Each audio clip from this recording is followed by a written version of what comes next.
sehingga ada beberapa rumusan fatwa yang kemudian berbeda. Kalau kita lihat dari fatwa MUI sendiri mengatakan bahwa penyembelihan hewan dam itu tidak diperkenankan dilakukan di luar tanah haram. Sementara kemudian Muhammadiyah sendiri kemudian memperkenankan. Walaupun memang kita lihat dari sisi dalil itu tidak ada, Pak. Jadi kita tidak pernah menemukan dalam konteks Quran maupun hadis yang mengatakan bahwa Rasulullah itu kemudian pernah melakukan penyembelihan di luar tanah haram. Pertanyaannya kemudian, kenapa haji tamattu, ya haji yang dilakukan umrah dulu baru haji itu, kemudian ada kewajiban membayar dam, ya, ini menyembelih satu ekor kambing. Kemudian ketika tidak mampu maka puasa 10 hari. 3 hari ketika berada di tanah haram, kemudian 7 hari ketika sudah berada di tanah ya masing-masing, ya maksudnya di luar tanah haram. Ya, karena memang ada keringanan, Pak. Jadi kalau kita sudah haji tamattu, selesai umrah, sebelum kita melaksanakan haji kita boleh memakai baju biasa lagi. Ya. Kenapa? Karena kondisinya bukan sedang ihram haji. Ya. Tetapi sebenarnya kenapa kemudian ramai? Karena memang potensinya besar, Pak. Ya.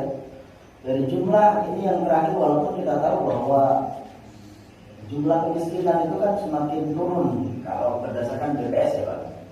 Tapi ketika kita lihat dari sisi Bank Dunia itu kan jumlah kemiskinan kita semakin naik.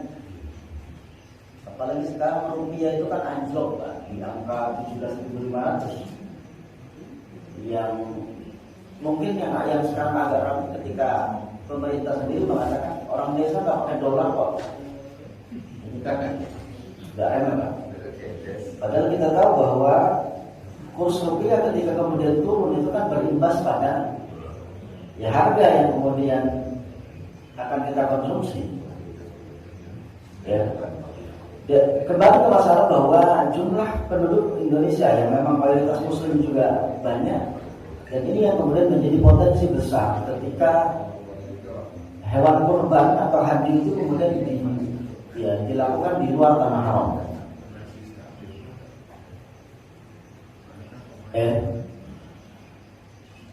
Ada celah yang memang kita bisa lihat di sini, ada peluang yang memang pemerintah Saudi sendiri sudah menawarkan, ya, untuk penyembelihan dam itu di tamattu itu dilakukan di luar tanah mereka, atau di luar tanah Arab. Sehingga Mesir sendiri, ya Mesir kemudian Turki, ya melalui Darul Ifta-nya Mesir itu mereka ya melakukan penyembelihan hewan dam itu dilakukan di luar tanah haram. Kenapa? Karena memang ada riwayat, walaupun memang ilatnya beda, Pak. Kalau kita lihat di sini ada riwayat, ya Ali bin Abi Thalib, ya ketika Husain bin Ali radhiyallahu anhu itu kemudian sakit, maka pembayaran damnya itu di luar tanah haram. Tapi konteksnya ini sedang sakit, Pak. Bagaimana kemudian ketika tidak sakit? Itu kan yang jadi masalah. Nah, pemerintah Indonesia memiliki aturan yang ketat. Kita nggak tahu ketatnya karena memang ada peluang yang cukup besar tadi, atau karena aturan yang memang cukup ketat. Karena di Indonesia kan kadang-kadang serba di ya. Konteksnya nggak adil di situ, ada yang di bagian sini kemudian ketat, bagian sini tidak. Sebagaimana contoh sekarang yang kasus itu Nadiem, ya. Nadiem itu kan kalau teman-teman ya udah orang pintar nggak usah masuk ke perintah aja, begitu kesimpulannya. Ya. Nah di Indonesia kenapa ketat? Karena memang ketika kambing-kambing yang masuk ke Arab itu, ya, ini kadang-kadang masih terjangkit penyakit tadi, penyakit PMK, penyakit mulut, kuku yang memang dari Afrika, dari India dan seterusnya, itu terkadang tidak dideteksi, Pak. Itu yang kemudian pemerintah Indonesia mengatakan, ya. Jadi apa yang kemudian dari sana, dari Arab itu kemudian tidak bisa didistribusikan di Indonesia. Walaupun sebenarnya kita bisa mengambil jalan tengah.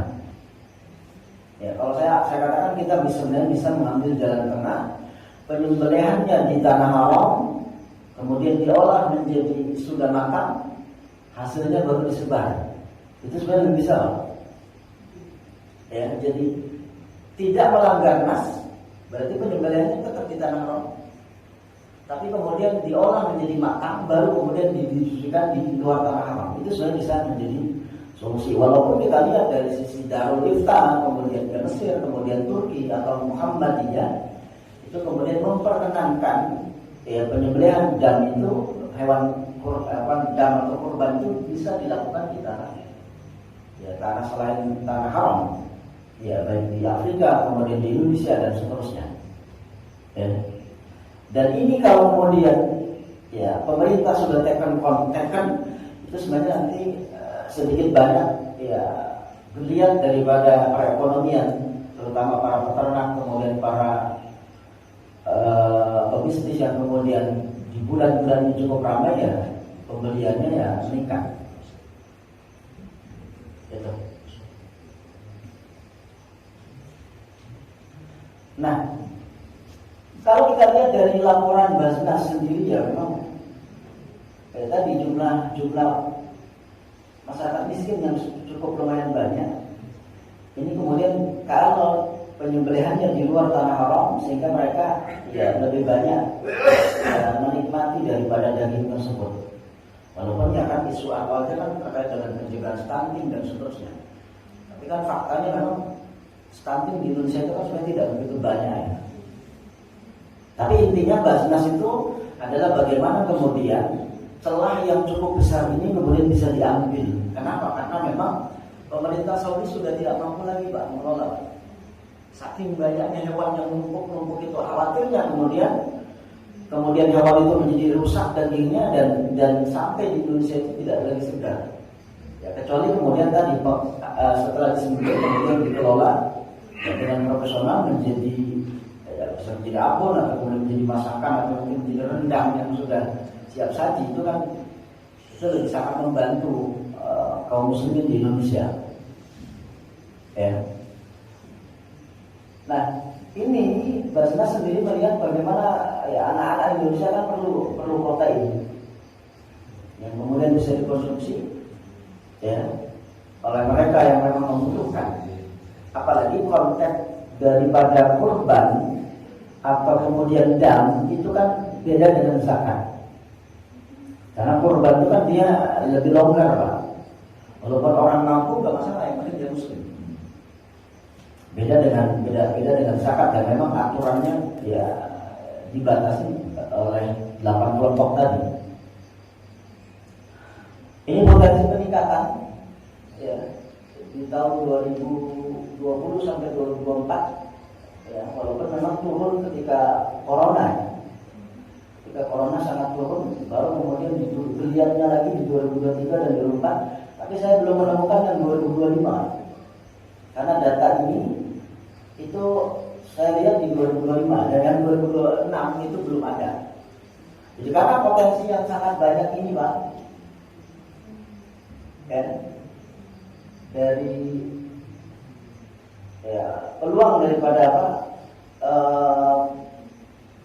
ya hewan kurban yang kemudian bisa dijual, maka kemudian Basnas, kemudian dompet duafa dan yang lain-lain, dan saya juga konsep ini akan saya terapkan di Laz Amarta, ya. Saya punya konsep ini yang kemudian insya Allah nanti akan bisa diterapkan di tahun ya, mungkin nggak tahun sekarang, karena sekarang sedang peralihan UPZ ke Las, dan rekomendasinya sudah dapat, ya, ini dari MUI pusat juga sudah, kemudian dari Basnas juga kemarin sudah.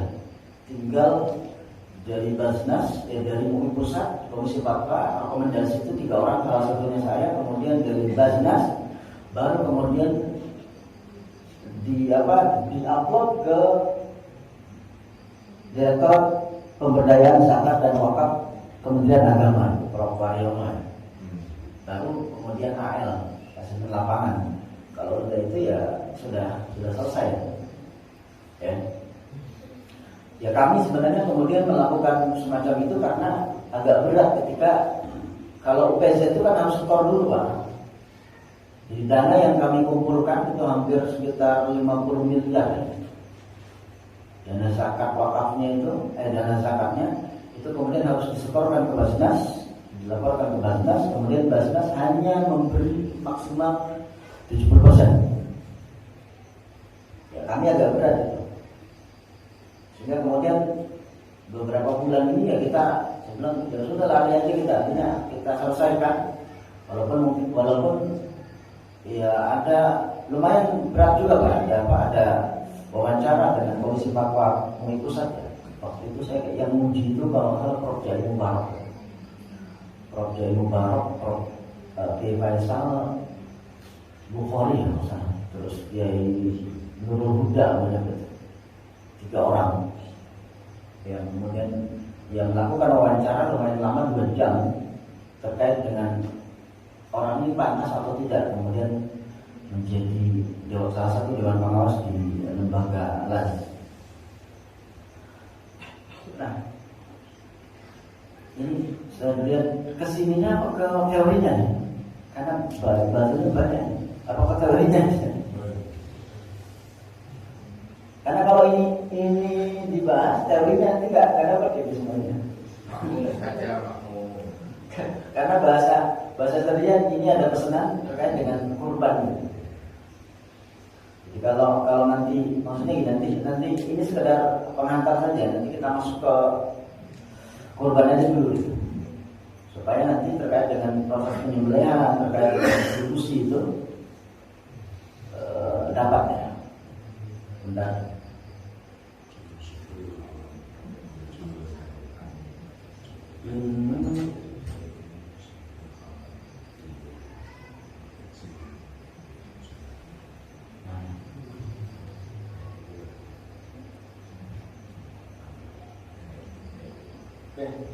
Ini ada di separuh. Ya.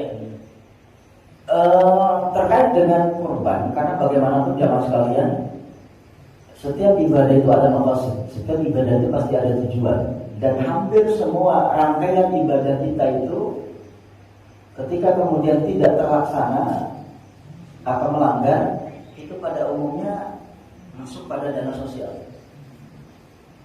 Seseorang yang kemudian katakanlah gini, seseorang yang kemudian dalam kondisi tidak mampu untuk puasa di bulan Ramadan, itu kan nanti bayar saja sosial juga. Dan zakat juga kaitan dengan sosial. Sampai haji pun, ya, haji tamattu itu kan kaitannya dengan pemberian ya daging tadi, daging sembelihan tadi. Ya, jadi ibadah haji atau ibadah apapun pasti punya tujuan. Atau maqasidus syariah pada rangkaian ibadah yang kita lakukan, puasanya, zakatnya, ya, dan seterusnya, itu pasti ada kaitan dengan ekonomi. Dan ini hanya ada dalam ajaran Islam. Di agama-agama lain tidak ada. Makanya 2 aspek daripada ibadah kurban. Jadi yang pertama, ibadah kurban itu adalah bentuk takarrub kita kepada Allah Subhanahu wa taala, ya, melalui media hewan tadi. Kemudian yang kedua adalah pemberian daging kurban, ya, kepada sesama. Ya walaupun ya memang khususnya duafa. Nah, apa yang kemudian kita bisa ambil daripada ibadah kurban itu adalah bagaimana perjuangan Nabi Ibrahim dengan keluarganya sebenarnya. Kenapa? Karena ibadah kurban itu kan bukan hanya kita katakanlah mengambil ibrah dari Nabi Ibrahim. Ya, tapi kita juga mengambil ibrah dari seorang anak yang soleh, yakni Nabi Ismail. Kenapa? Karena Nabi Ismail adalah seorang anak yang memang lahir dari ibu yang soleha, anak bapak yang soleh. Sehingga ketika kita baca dari surah Al-Quran dalam surah As-Saffat ya, ayat 101 itu,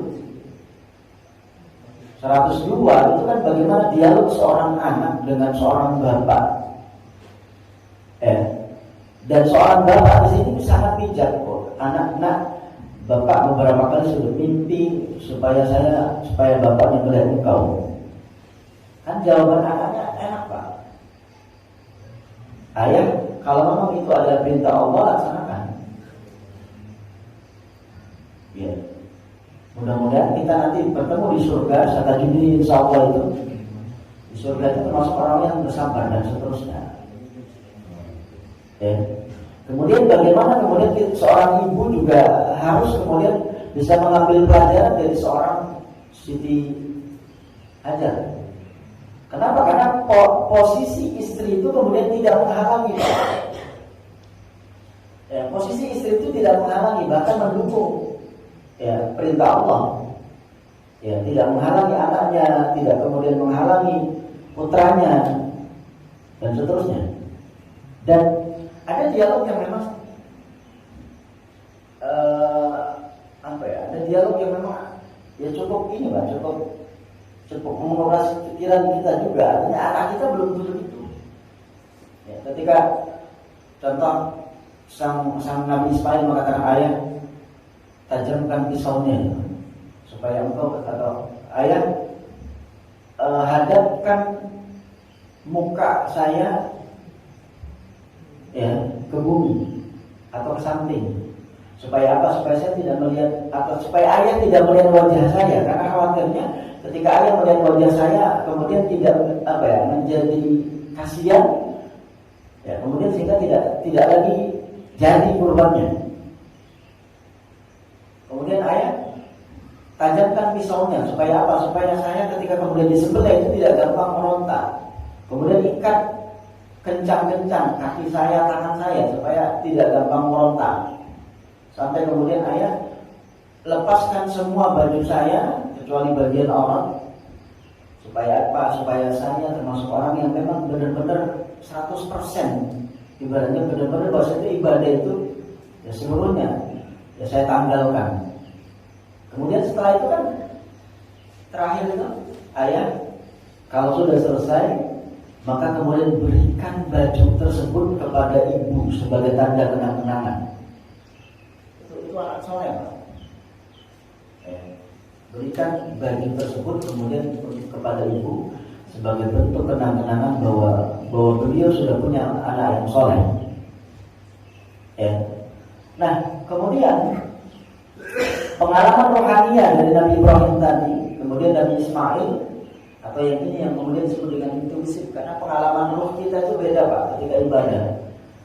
Walaupun mungkin saya dengan jamaah lain kanan kiri itu jejer, tapi kan nilai khusyuknya beda. Sama dengan orang yang kemudian tidur bareng jejer, belum tentu mimpinya sama, belum tentu nyenyaknya sama. Itu namanya intuisi Pak. Makanya pengalaman ibadah kita itu dengan orang lain berbeda. Ya. Walaupun memang kalau dari sisi tasawuf ada juga orang yang memang sampai derajat tahu. Misal contoh adiknya Imam Ghazali itu, ya, ketika beliau karena beliau juga orang alim, menjadi makmum dari Imam Ghazali. Ternyata Imam Ghazali itu kan sholat dalam kondisi banyak darahnya.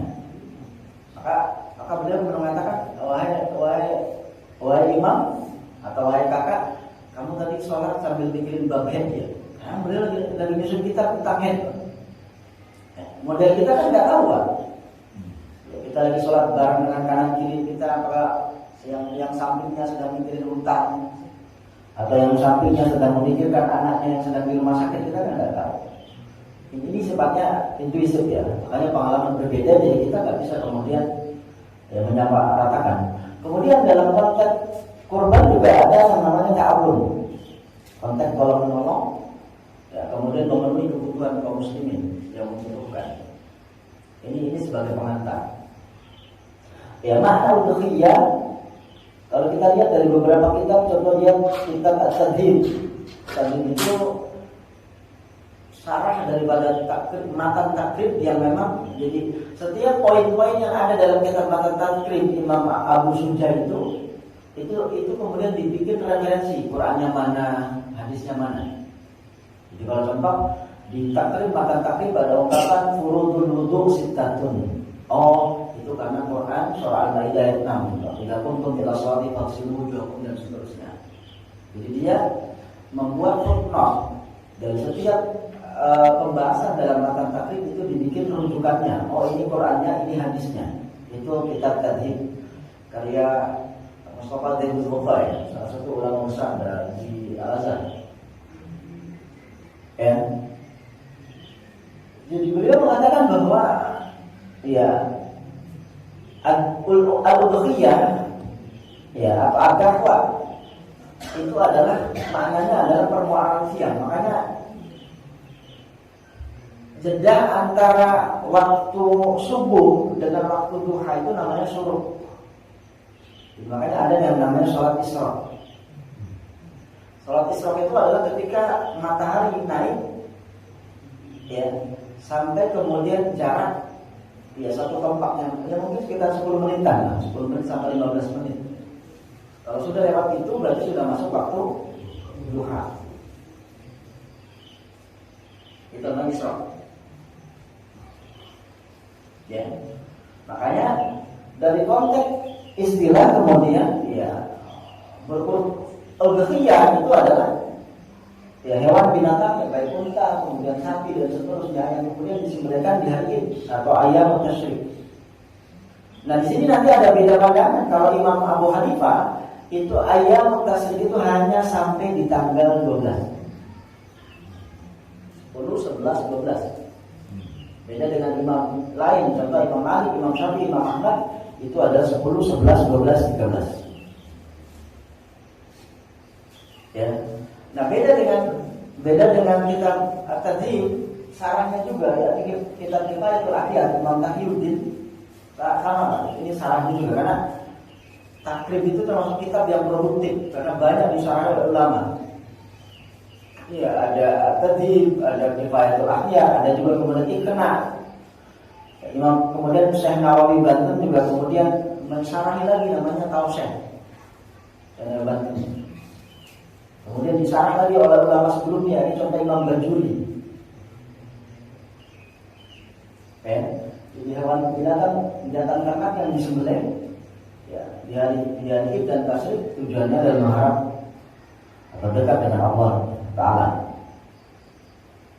Kemudian ini dalil yang umum terkait dengan kurban adalah fasholli li rabbika wanhar. Jadi fasholli itu adalah sholat Idul Adha.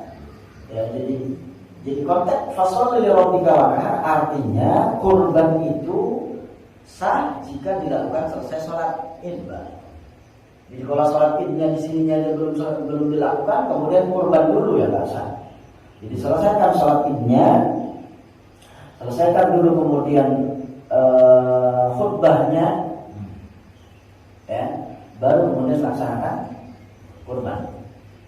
Nah kemudian sholatkan juga guna ja'alna itu, ini juga terkait dengan fadhkuru smallahi 'alaiha.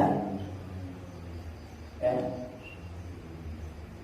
Ini terkait dengan kewajiban daripada kurban. Dan ayat ini, Bapak Ibu sekalian, ini konteksnya kalau yang disembelih itu adalah unta. Karena unta itu disembelih dalam kondisi berdiri. Ini kan penyembelihnya dalam keadaan berdiri. Jadi ini jangan kemudian konteksnya sapi atau konteksnya kambing. Karena penyembelihan yang dilakukan dengan berdiri itu ya unta. Karena lebih cepat kemudian lebih cepat mati ya kita dilakukan dengan berdiri. Kemudian dalil tentang kurban yang dari hadis. Jadi kalau kita mau melakukan kurban ya dan sudah tanggal 1 itu besok ya. Kalau yang Idul Adhanya tanggal Rabu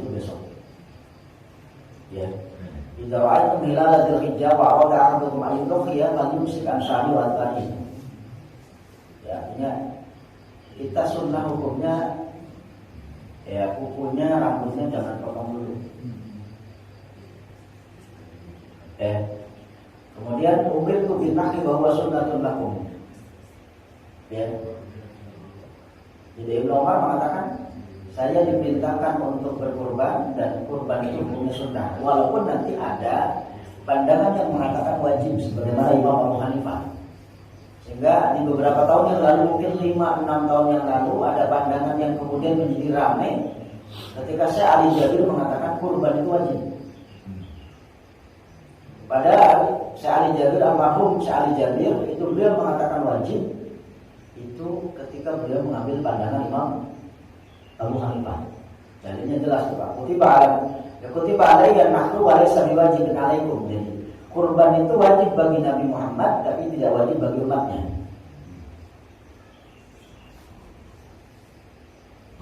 Nah, ini pandangan ulama tentang hukum udhiyah. Imam Syafi'i mengatakan sunnah muakkad. Ya, seumur hidup satu. Ya, walaupun kita tahu Nabi Muhammad itu kurban terakhirnya banyak, Pak. Jadi kalau kita lihat dalam hadis riwayat Imam At-Tirmidzi, di situ dinyatakan bahwa Nabi Muhammad 3 kali melakukan haji, 2 kali sebelum hijrah, 1 kali setelah hijrah, dan itu dilakukan di tahun ke-10 Hijriah, yang kemudian disebut dengan Haji Wada. Setelah itu beliau membawa 63 unta. Kurbannya itu 63. Beliau sembelih beberapa ekor, kemudian sisanya beliau wakilkan kepada mantunya, yakni Sayyidina Ali. Sehingga dengan dalil riwayat Imam At-Tirmidzi, maka boleh ya penyembelihan hewan kurban itu dilakukan dengan akad wakalah. Wakalah itu bisa dengan bil ujrah, bisa juga majana. Ya, jadi kalau kita wakalah itu bisa dengan dibayar, ada fee-nya, bisa juga kemudian dengan gratis. Karena Nabi Muhammad juga pernah mewakilkan kepada sahabatnya, ada yang dibayar, ada yang gratis, Pak. Ketika Nabi Muhammad mewakilkan Raja Najasyi sebagai katakanlah yang menikahi salah satu istri Nabi Muhammad, itu kan wakilnya adalah Raja Najasyi. Karena posisi Nabi Muhammad ada di Madinah, sementara calon istrinya ada di Habasyah. Maka Nabi Muhammad mewakilkan kepada Najasyi untuk menikah, menjadi wakil dari beliau, dan beliau tidak membayar. Beda dengan ketika kemudian beliau mewakilkan beberapa sahabat untuk mengambil zakat, maka beliau bayar. Ya, makanya wakal bil ujrah boleh. Sama saja wadiah bil ujrah juga boleh. Wadiah itu kan titipan aslinya, kan harusnya gratis. Tapi boleh kemudian bil ujrah. Misal kita ketika nitip motor ya di parkiran itu kan ada yang bayar, ada yang gratis, itu boleh. Ya. Nah, Imam Syafi'i sunnah muakkad atau sunnah ain ya sekali seumur hidup, dan sunnah kifayah artinya kalau dia kemudian sudah melakukannya, tetapi masyarakat satu kampung, satu RW atau satu RT ternyata tidak ada yang kurban, maka andai kata ada salah satu yang melaksanakannya, itu namanya sunnah kifayah. Berarti semuanya dapat pembagian keutamaan. Berbeda dengan Imam Abu Hanifah. Imam Abu Hanifah mengatakan bahwa kurban itu adalah wajib bagi yang mukim dan ada keluasan rezeki. Cuma syaratnya lumayan, Pak. Kalau Imam Abu Hanifah itu orang dianggap wajib berkurban ketika dia punya deposito senilai dengan harga emas 85 gram.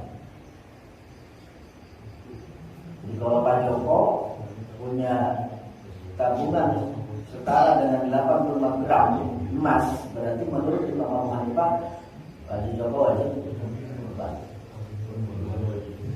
Ya, walaupun sekarang emasnya agak turun kan 2,6 ya. Sekarang kan agak turun. Ya. Berbeda dengan Imam Abu Hanifah, murid besarnya dua orang, ya, ini Imam Muhammad Hasan Asy-Syaibani, ini gurunya Imam Syafi'i, dan Imam Abu Yusuf mengatakan sama dengan Imam Syafi'i, ya, ini sunnah muakkad. Imam Malik mengatakan, ya, sunnah muakkad itu di sini, ya, orang yang tidak berhaji, ya. Sunnah muakkad bagi orang yang tidak berhaji. Tapi bagi yang sedang berhaji, ya, hukumnya wajib. Ya, tetapi kata-kata cukup di sini yang paling ini adalah Imam Abu Hanifah. Imam Ahmad sama, ya, Imam Ahmad sama, hukumnya sudah makan. Kemudian ini alasan kenapa ulama mewajibkan. Ya, riwayat Imam Ahmad, Imam Ibnu Majah dari Imam Abu Hurairah, man wajada sa'atan falam yudhi fala yaqrabanna musallana. Barang siapa yang kemudian memiliki keluasan rezeki, kemudian di tahun tersebut dia tidak berkurban, maka jangan dekati tempat sholat kami. Nggak boleh, berarti nggak boleh. Dan artinya nggak pantas kalau dia datang ke masjid, datang ke musola, dia yang kaya tapi dia nggak kurban. Maksudnya gitu. Jadi Imam Abu Hanifah itu memakai dalil ini. Nah, berbeda dengan Imam Abu Hanifah yang menganggap sunnah, ada juga dalilnya. Zawatu hilal al-hijab yang tadi. Kemudian salatun, ya, hunna alayya faraid. Jadi 3 hal yang Nabi itu wajib, tapi umatnya sunnah. Ya. Pertama sholat witir. Sholat witir itu Rasul itu wajib, makanya Rasul tidak pernah meninggalkan sholat witir. Rasul tidak pernah meninggalkan sholat duha. Beda dengan umatnya. Mungkin lebih banyak tidak sholat duhanya, mungkin lebih banyak tidak witirnya. Ya, witir, berkurban, kemudian sholat duha bagi Nabi wajib, bagi umatnya sunnah. Ya.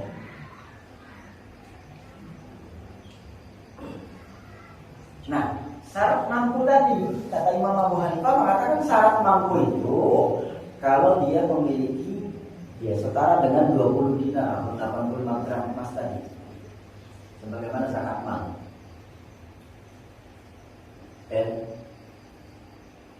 Artinya deposito tadi ini di luar, ya, artinya kebutuhan sehariannya sudah cukup, pakaiannya sudah cukup, nafkah untuk anak istrinya sudah ada. Ya, depositonya setara dengan harga emas 85 tadi, ya, dia wajib zakat, wajib kurban. Nah, Imam Malik agak ringan. Jadi orang yang katakannya dia punya harta, ya, andai kata hari itu kemudian untuk belanja dan seterusnya, itu ternyata masih sisa, dan sisanya bisa untuk beli kambing, satu kambing. Jadinya sudah Pak Joko. Jadi katakanlah kalau Pak Joko selama tanggal 10 sampai tanggal 14, sama tanggal 13 maaf, itu kemudian kecukupannya 5 juta, ternyata punya uang 15 juta. Itu sudah makan. Jadi tidak harus seumur hidup sekali. Makanya sebenarnya kalau seumur hidup sekali, kasihan yang lain, Pak. Ya, bukan berarti kita nyalain Imam Syafi'i, ya, bukan. Tapi kalau kemudian kita lakukan dengan tiap tahun itu lebih baik. Makanya kaidahnya adalah ma'aksaru fi'lan aksaru fadlan. Ya, apa yang dilakukan lebih maka pahalanya juga lebih. Ya, Imam Syafi'i mengatakan sunnah itu bagi orang yang memiliki kemampuan. Nah, ya, bagi orang yang kemudian memiliki kemampuan untuk membeli hewan kurban, dan, ya, hampir sama dengan Imam Malik.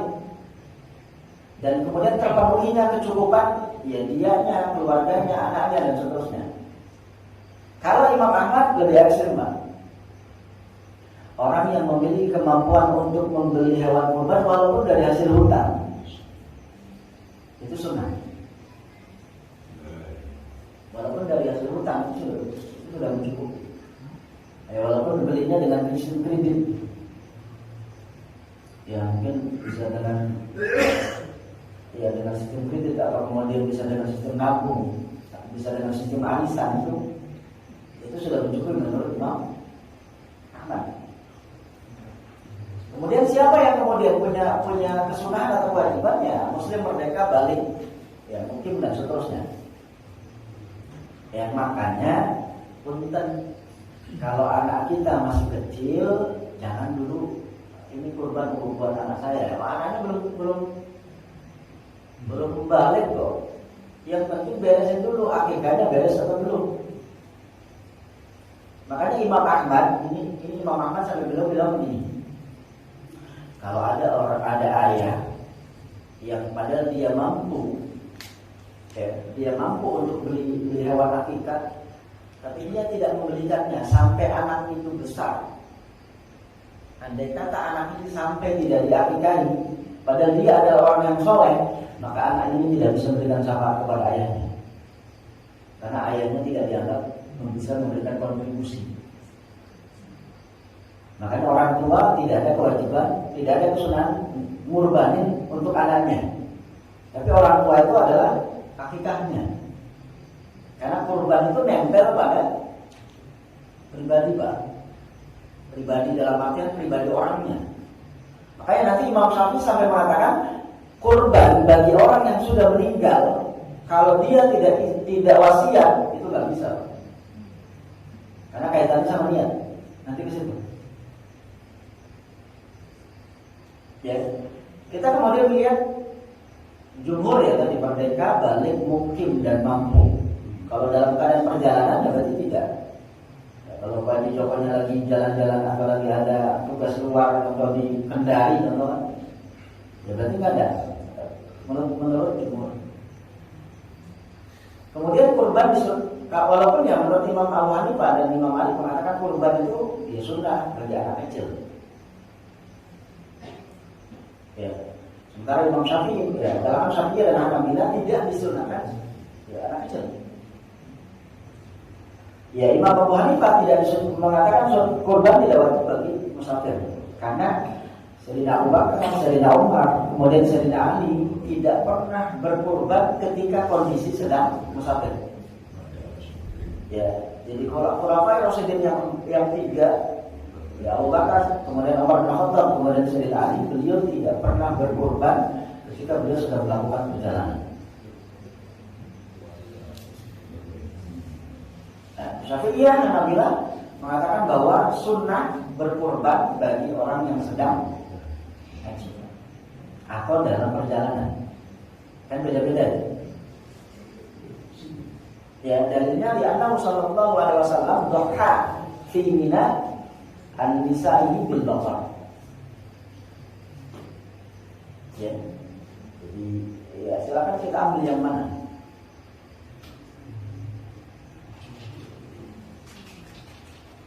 Nah, ketentuan hewan kurban ya bisa unta, bisa kambing, bisa domba, bisa sapi, bisa kerbau. Ya, kemudian usia juga untuk kambing ya 2 tahun ya, domba 1 tahun. Kemudian kalau sapi 2 masuk tahun ketiga. Ini kita lihat. Ini kalau nanti posisi ya kambing ya, posisinya giginya ya begini Pak. Bagian depannya harus lebih panjang daripada bagian sampingnya. Ya, upak ke orang bawahnya. Yang sapi juga sama. Ya, jadi kalau yang masih kecil begini, walaupun nanti sebenarnya Imam Abu Hanifah mengatakan, ya kalau memang sapinya walaupun baru 8 bulan atau 1 tahun, kalau sapinya besar seperti ini tidak boleh. Karena lihat ukurannya. Ya tapi minimal kita lihat ini ya, lihat ketentuan daripada gigi itu cukup. Karena kan nggak bisa dibohongi ya. Ya kecuali memang pedagang-pedagang curang kan ada aja caranya. Nah, Imam Syafi'i atau kalangan Syafi'iyah kemudian membolehkan bersekutu di antara 7 orang. Artinya kalau korbannya itu adalah sapi, kemudian unta atau kerbau, maka boleh untuk 7 orang. Nah, kalangan Malikiyah Hanabilah membolehkan kurban 1 ekor kambing untuk 2 orang atau lebih. Ya. Atau unta untuk lebih dari 7 orang. Iya, jadi kalau ini Imam Malik, ya kalangan Malikiyah Hanabilah 1 kambing bisa untuk 2 orang. Ya, mungkin kalau lagi kita kondisinya tidak punya gitu aja ngambilnya gitu. Walaupun ya di Indonesia nggak lazim. Tapi andai kata ada, jangan salahin, karena ada pandangan ulamanya. Dan ada dalilnya, Pak.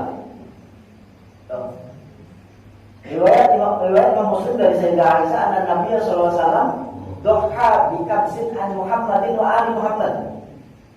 Jadi beliau menyembelih 1 ekor ya kambing ya untuk beliau sendiri dan untuk keluarganya.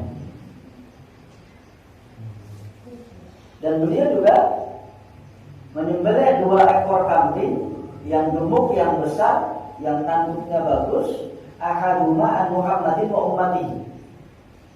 Tapi ingat, ternyata saya telusuri beberapa riwayat, contoh Imam Ibnu Hajar dan seterusnya, ini menandakan bahwa hadis ini berlaku hanya pada hanya pada Nabi Muhammad, tidak berlaku pada umatnya. Walaupun ulama mengatakan berlaku umum. Tapi saya lihat dari riwayat Imam Ibnu Hajar, kemudian saya juga lihat dari sisi syarah dalam Sahih Bukhari atau Sahih Muslim, hadis ini ternyata ini sifatnya khususnya hanya pada Nabi Muhammad. Ya. Kemudian hadis sahih dari Imam Tirmidzi itu, karena rajul fi ahdi Nabi, ya, seorang laki-laki, seorang sahabat pada masa Nabi Muhammad masih hidup, yudhi bisati anhu wa ahli baiti fa yaquluna wa yatimuna. Jadi beliau menyembelih kurban 1 ekor kambing untuk dia dan untuk keluarganya.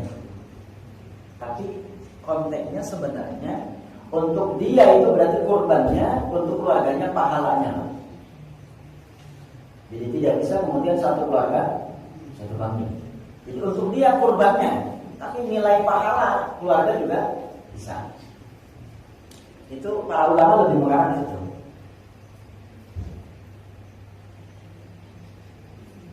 Nah, kemudian para ulama juga mengatakan tidak diperkenankan dengan membayar harganya, berbeda dengan zakat. Jangan kemudian ini beli aja atau bagian saja uang 4 juta. Ini sebagai kurban saya, nggak bisa, Pak. Karena tauqifinya ya harus berupa hewan kurban dan harus disembelih. Jadi nggak bisa kalau kemudian hewannya kemudian hanya cuma sekedar dipentungin, Pak, dikumpulin sampai mati, kemudian potong-potong, nggak bisa, Pak. Harus disembelih, Pak.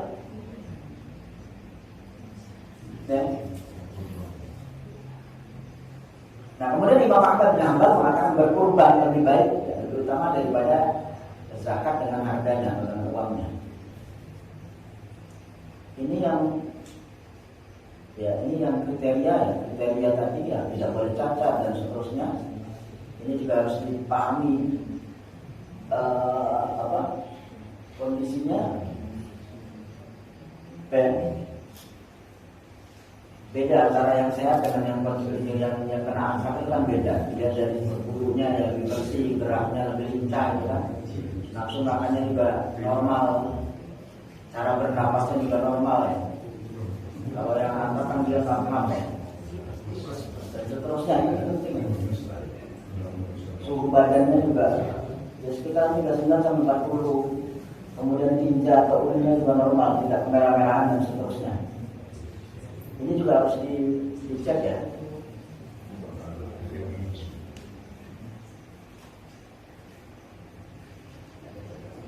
Penyembelihnya ya muslim atau kafir kitab, walaupun sekarang tidak ada. Kalau saya punya pengalaman kafir kitab itu sekarang tidak ada.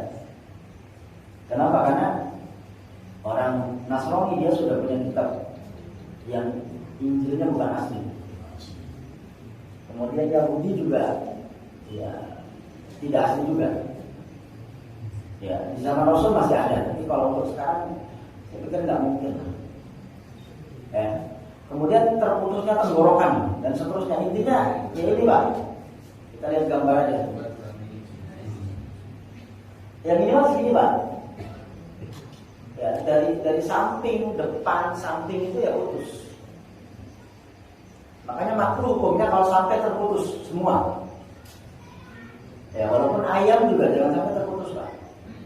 Makanya kalau bisa ketika ayamnya ayam jago, lidahnya ditarik dulu Pak. Tarik titik ke ke paruhnya, kemudian ditekan, baru kemudian disembelih. Karena dalam mazhab Imam Syafi'i kalau kemudian lidah itu masuk di bawah tenggorokan tadi, itu jadi bangkai. Makanya sebenarnya lebih susah nyembelih jago gede Pak daripada sapi atau daripada kambing. Ya. Dan kita tidak diperkenankan model yang sebelah nih. Jadi kalau model sebelah itu, mana kelebihannya kulit depan itu dia besar dulu Pak. Baru kemudian disembelih, itu nggak boleh.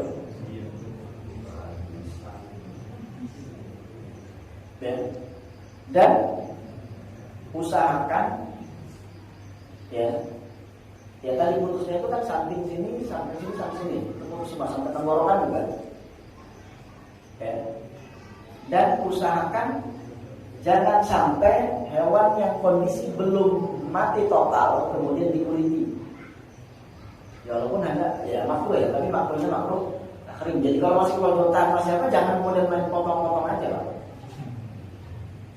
ya, tunggu sampai mati sempurna.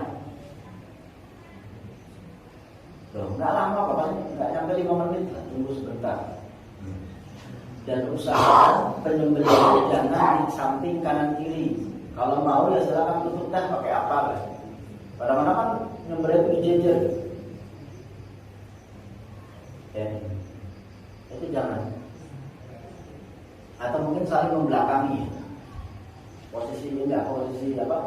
Posisi hewannya. Karena biasanya tukang jagal itu dia kurang sabar. Akhirnya kadang-kadang ketika baru diselesai juga sampai ada yang tenggorokannya disorok-sorok Pak. Kayak pakai apa yang buat nasa itu yang dari besi. Ya, karena tukang jagal kan, ya maka mudah-mudahan kalau di sini ya yang sholat ya, karena kalau di saya itu nyari tukang jagal yang sholat yang apa itu susah Pak. Ya, untuk pedas itu nyari yang jagal-jagal yang soleh itu susah. Ya, salah. Di daerah Kabupaten Pedas itu nyari orang menggali kubur yang sholat yang apa? Nggak ada hampir Pak. Rata-rata ya tukang mabok, tukang apa Pak? Ya.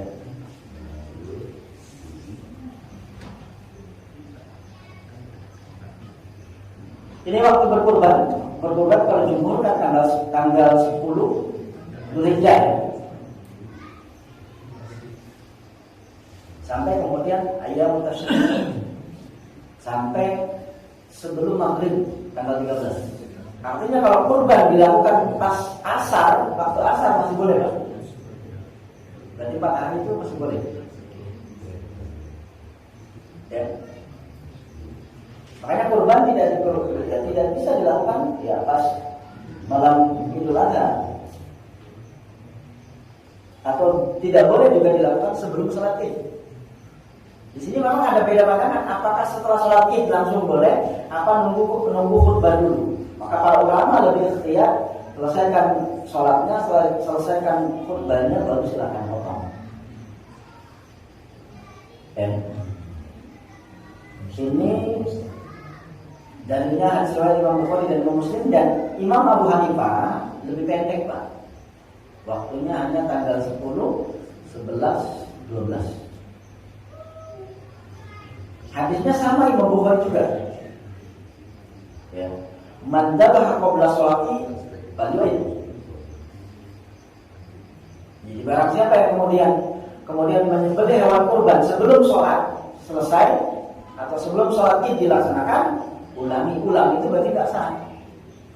Tapi waman dzabha ba'da sholat, barang siapa yang menyembelih itu setelah sholat, Fakat tamma nusukuhu, berarti ibadahnya sempurna.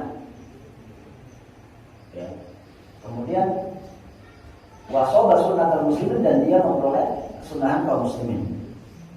Ya, jadi kalau Imam Abu Hanifah lebih pendek, hanya 3 hari, 10, 11, 12. Sementara kalau jumhur 4 hari.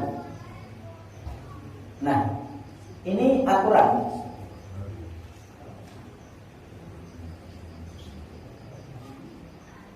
Ya, tapi ya sebenarnya aturan semacam ini ya paling enaknya sudah Pak, nggak usah sampai beda. Intinya selesai dulu dah khutbahnya.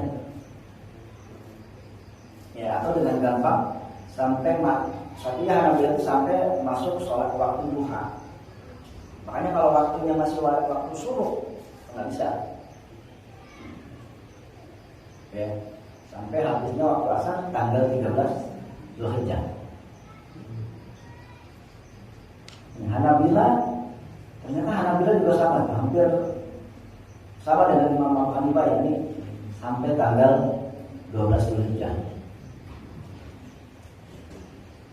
Hal yang disunahkan yaitu tadi membaca basmalah, kemudian sholawat kepada Nabi, kemudian menghadapkan kiblat, kemudian membaca takbir dan berdoa. Ini kalau memang ini ya, ini doa Rasul tadi, Allah taqabbal min Muhammad. Jadi Allah taqabbal min Muhammadin wa ali Muhammadin. Jadi kalau korbannya sapi, berarti Allah taqabbal min bapak siapa, bapak siapa, bapak siapa. Atau nanti gampang ini, Allah taqabbal min pengorban yang tadi disebut. Karena biasanya kan disebutin oleh apa ya? Ada yang memandoin kan? Kalau bahasa Arab nggak bisa, ya udah, ya Allah terimalah korbannya orang yang tadi disebut. Ya sudah Pak, gitu aja Pak. Makanya kalau bapak sama aja, bapak kalau mau sholat mayit nggak tahu namanya siapa, baru datang, kan nggak mungkin nanya-nanya. Orang udah takbir semua, kan nggak mungkin sebenarnya Pak namanya siapa mayitnya. Udah niatnya berarti usolli alamat sholat ada imam, selesai Pak. Udah gitu aja.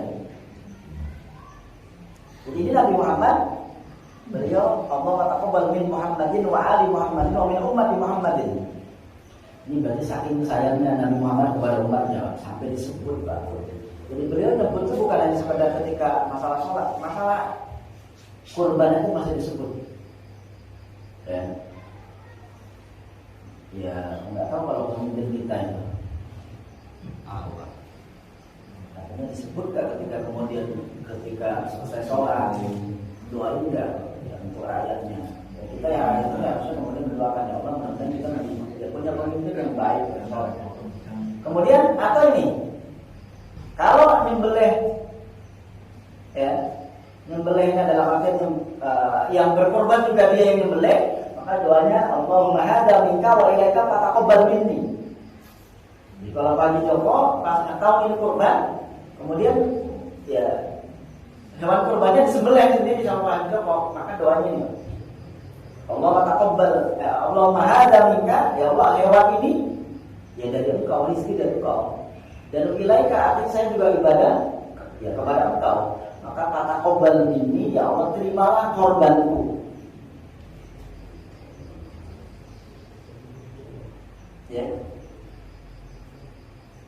Atau inna sholati wa nusuki wa mahyaya wa mamati lillahi rabbil alamin. Seterusnya.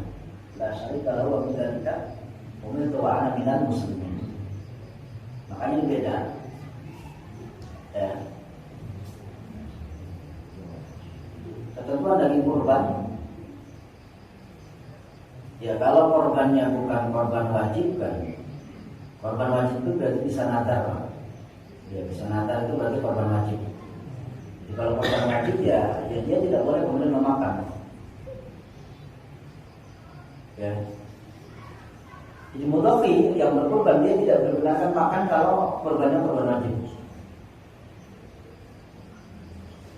Kalau kurbannya sunnah ya silakan. Ya, kalau jadi mengatakan maksimal sepertiga, kalau wajib mengatakan maksimal setengahnya. Ya, kalau korbannya korban sunnah. Walaupun memang lebih utama disedekahkan, walaupun korban sunnah lebih utama sedekahkan seluruhnya, kecuali 1-2 potong daripada hati. Ya, 1-2-3 potong daripada hati. Dan lebih utama diberikan kepada orang miskin. Ya, walaupun boleh kemudian diberikan kepada orang yang sudah berkecukupan di dalam mazhab Imam Syafi'i.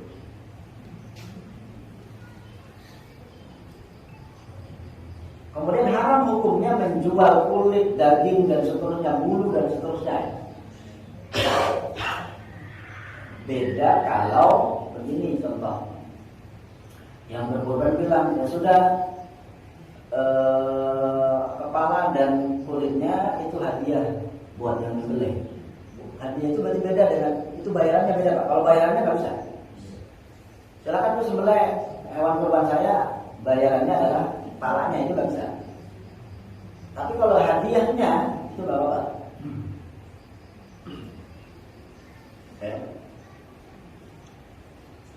Tidak diperbolehkan memberikan kulit, kepala dan seterusnya atau anggota ya sebagai bayaran, itu nggak boleh. Namun boleh atas nama sedekah atau hadiah, karena mungkin yang membeli orang fakir miskin, itu boleh. Ya.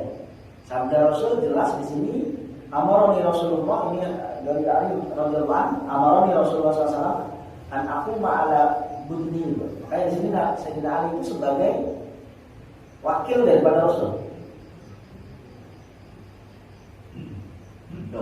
Wa alla uqtiyal jajjar saya aminah.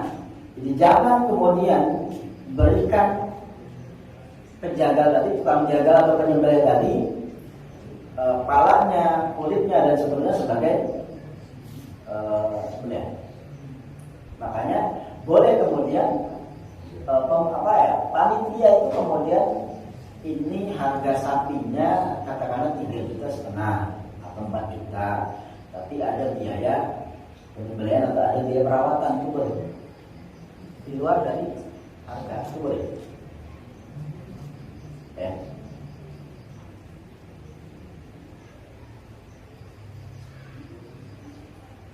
Nah, mudhafi kalau ini yang sifatnya korban sunnah ya, itu boleh mengambil manfaat dari kulit hewan kurban. Artinya kalau hewan kurbannya kemudian dijadikan ya gantungan kunci, dijadikan mungkin tempat minum, karena dulu kan tempat minum kan dari kulit itu. Karena Sayyidah Aisyah juga yang melakukannya. Tapi ini kalau kurbannya korban sunnah.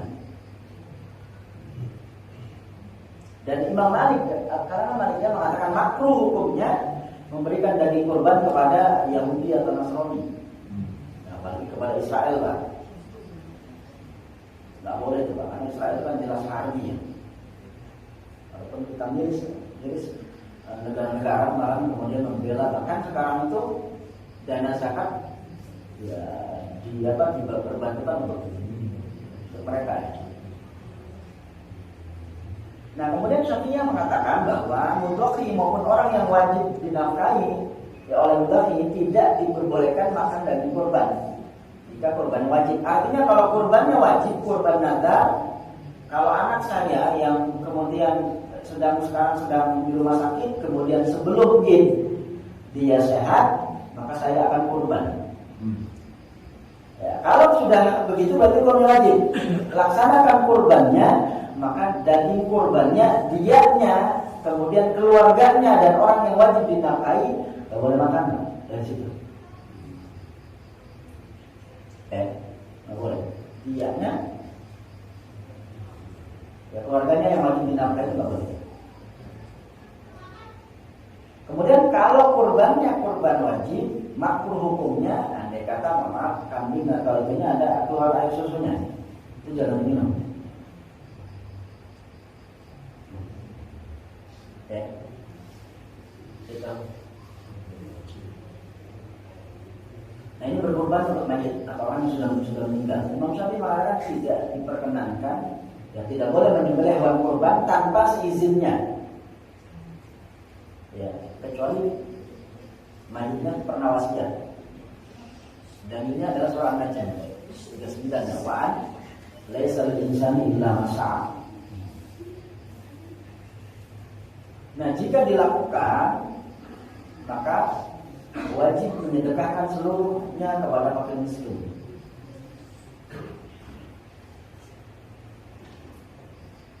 Ya, beda dengan Hanafiyah dan Hanabilah, boleh menyembelih hewan kurban untuk mayit.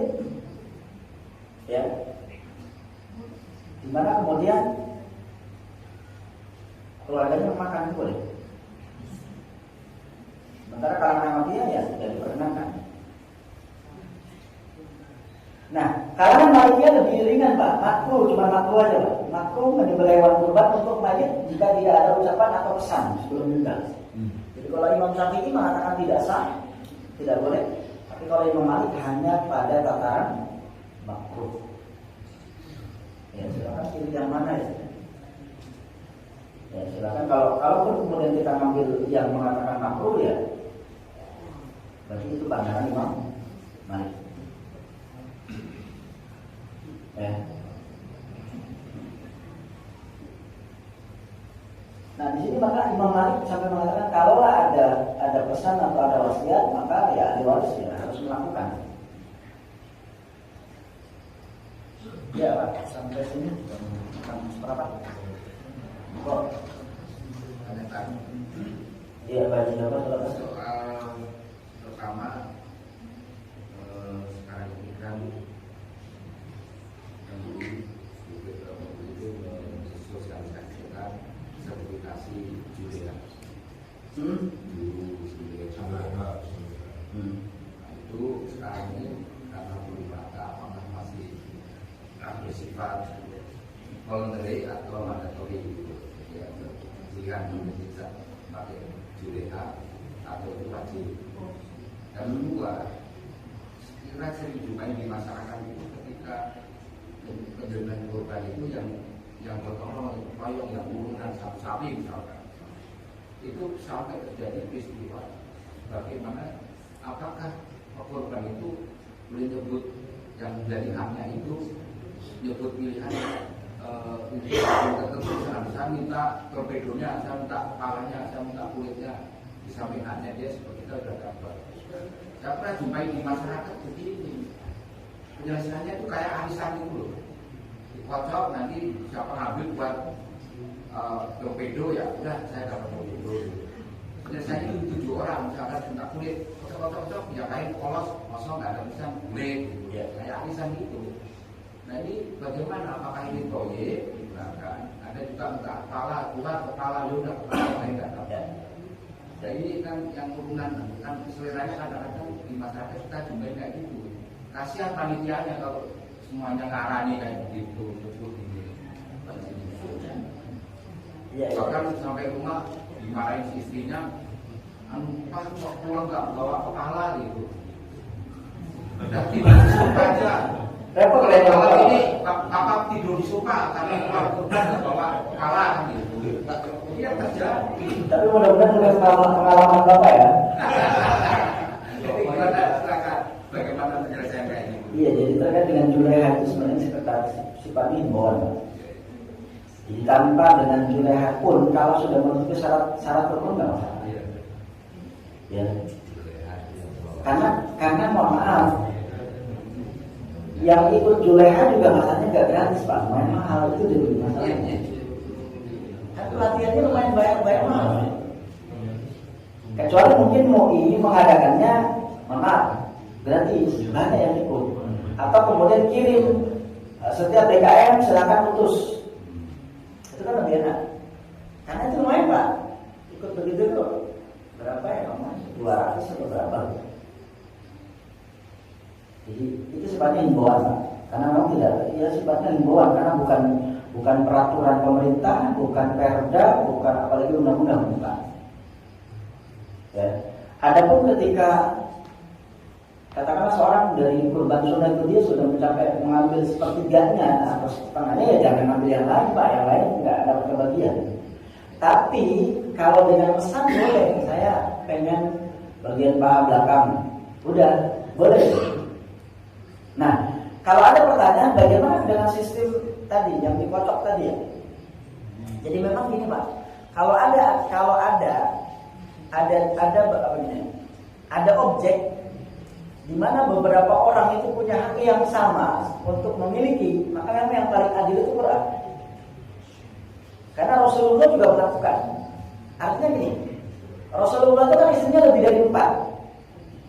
Ketika beliau hendak melakukan perjalanan, maka nama-namanya dikocok. Siapa yang keluar itu yang dibawa. Beda dengan orang yang sok mengaku sunnah, tapi yang dibawa istri muda terus kalau kemana-mana. Jadi kalau Nabi Muhammad itu kalau mau kemana, bahkan sampai perang pun, karena beliau kan bawa juga istrinya. Itu seluruh nama istrinya yang ada itu kemudian ya ditaruh di gelas, kemudian siapa yang keluar itu yang dibawa. Tidak kemudian ditunjuk Pak, enggak. Tapi mana yang namanya keluar itu yang ya beda dengan waris Pak. Kalau waris kadang-kadang gini, masalahnya walaupun dikocok, katakanlah bidangnya tanahnya manjang, kan beda antara tanah yang pinggir jalan raya dengan tanah yang di ujung, itu nanti beda itu. Ya, makanya door prize atau bahasa Arabnya qur'ah itu boleh. Door prize atau qur'ah itu boleh asalkan hadiahnya dari sponsor. Gak boleh kalau kemudian hadiahnya dari mana? Hadiahnya dari biaya pendaftaran yang terkumpul. Itu gak boleh Pak. Tapi kalau dari ya katakanlah mesin cucinya, kulkasnya, motornya dari sponsor, boleh.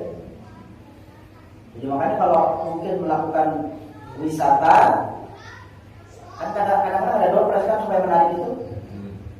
Sama ada door prize yang katakanlah sifatnya penarik juga, umroh, ya jangan dari dana yang terkumpul, tapi dari rekanan-rekanan atau dari sponsor. Itu namanya qur'ah atau door prize. Ya, jadi kalau yang keluarga di dapat kepala ya sudah itu hak. Ya, katakanlah ya walaupun kalau sebenarnya kalau kurbannya sapi itu kan kalau dari 7 orang pengen kepala semua kan tinggal dibagi Pak. Ya. Hanya satu kok masalahnya. Iya satu.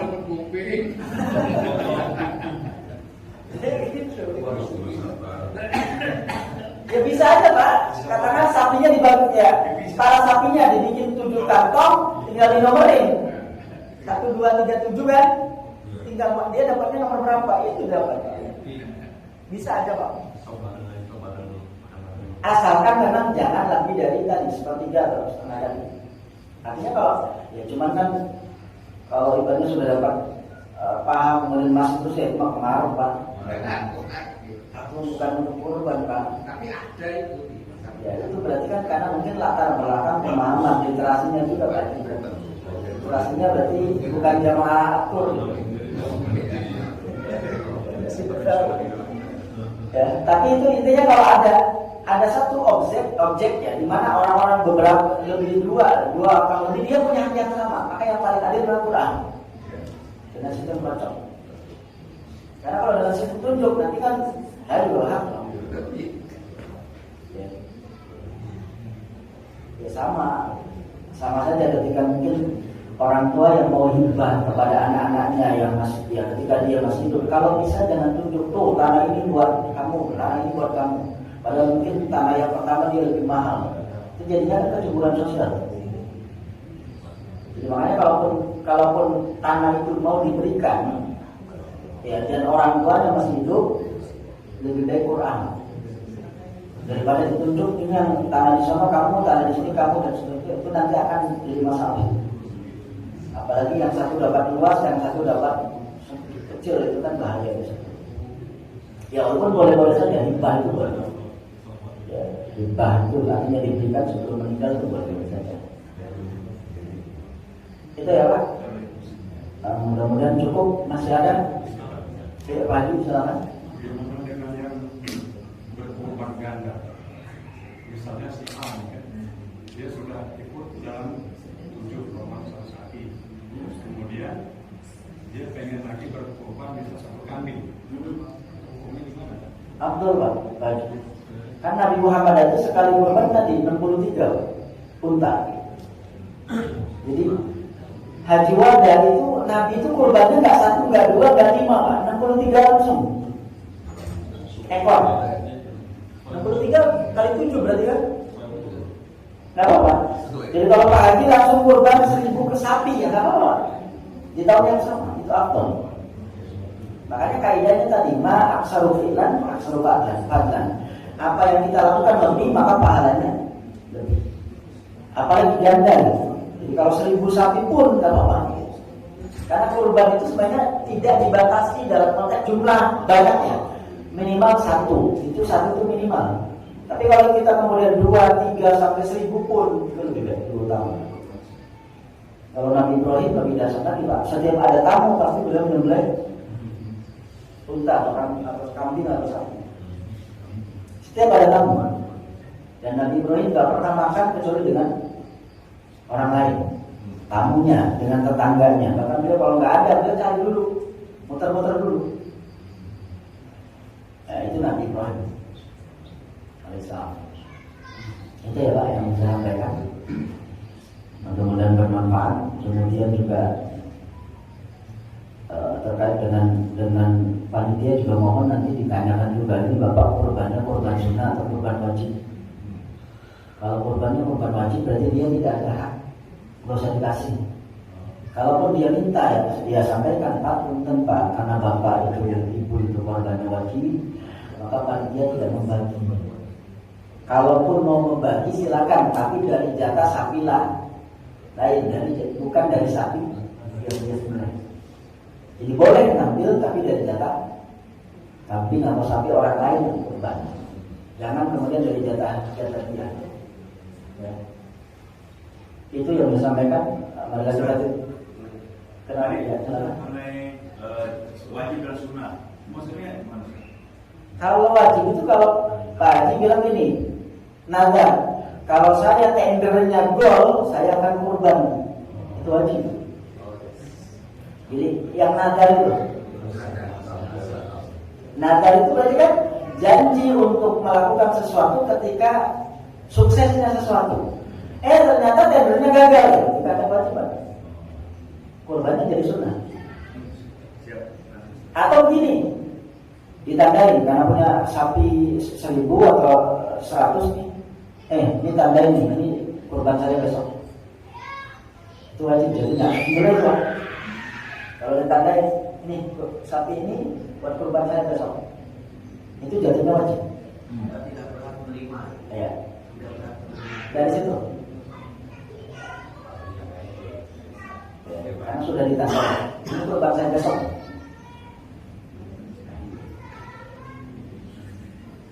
Ya, jadi korban wajib itu yang paling gampang kenal. Al-Fatihah.